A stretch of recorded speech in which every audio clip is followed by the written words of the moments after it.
Mr. Speaker. Craig Foss. Thank you, Mr. Speaker.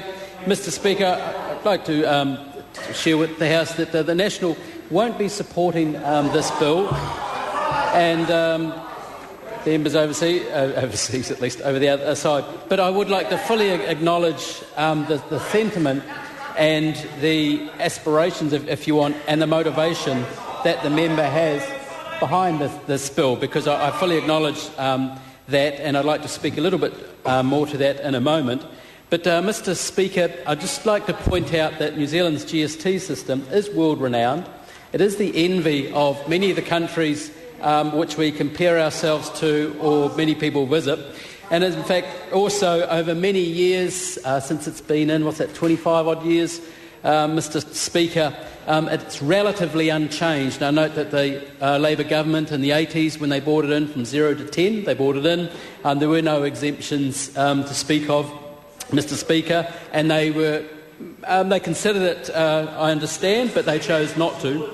And then when they moved it from 10 to 12.5, Mr. Speaker, they also didn't exempt items such as fresh food or healthy food, at least as this bill here specifies. And I note in the period of the most recent Labour government, 99 to 08, they also perhaps considered it along the way, but the point is they chose not to exempt healthy food or any other items for that matter, Mr. Speaker. So I'm fully in anticipation of members from the other side to getting up and speaking in support of the bill, as the previous member just noted. And you know, that's their right, of course, Mr. Speaker, but it does totally undermine the credibility of when they do speak, because suddenly they are supportive of such an exemption. Now, of course there's politics, Mr. Speaker, but it is somewhat shallow. But, you know, I guess we'll hear the speech is from the other side. But there's a note, Mr. Speaker, to note out that the intent here to encourage a healthier diet and healthier living, and that's absolutely fine. But it also has to be noted that actually many families who do already, of course, buy healthy food and vegetables, actually to take GST off, well, someone somewhere has to bear that extra taxation cost somewhere. It may be somewhere, whatever the amount may be, and so you can see how it can get somewhat complicated, because I could make same arguments how healthy red wine is, Mr. Speaker, and red wine is very good for one's heart, apparently, and I could make a story and a case around exempting red wine from GST, actually, along the same basis for health care, heart care, etc. But I won't, Mr. Speaker, but I do like to make a couple of points.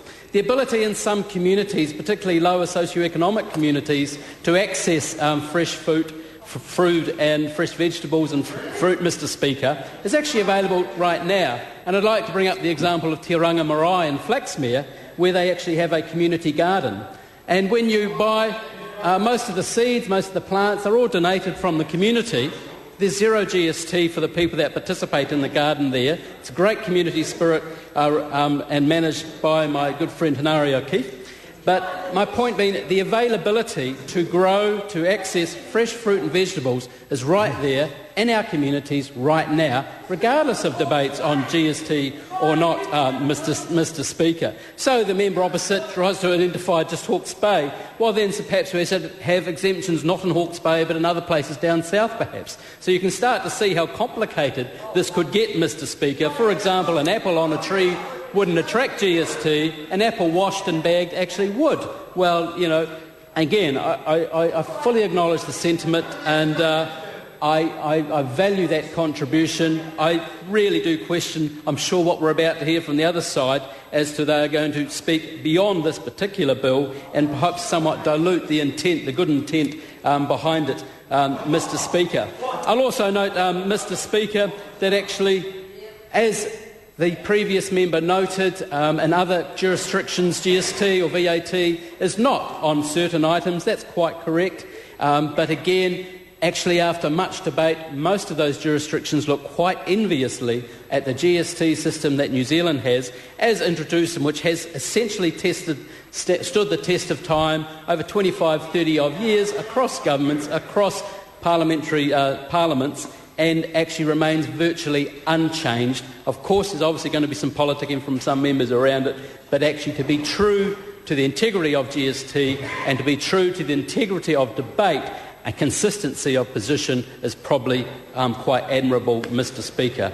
Mr Speaker, thank you. Mr Speaker. 5-minute calls, warning bell.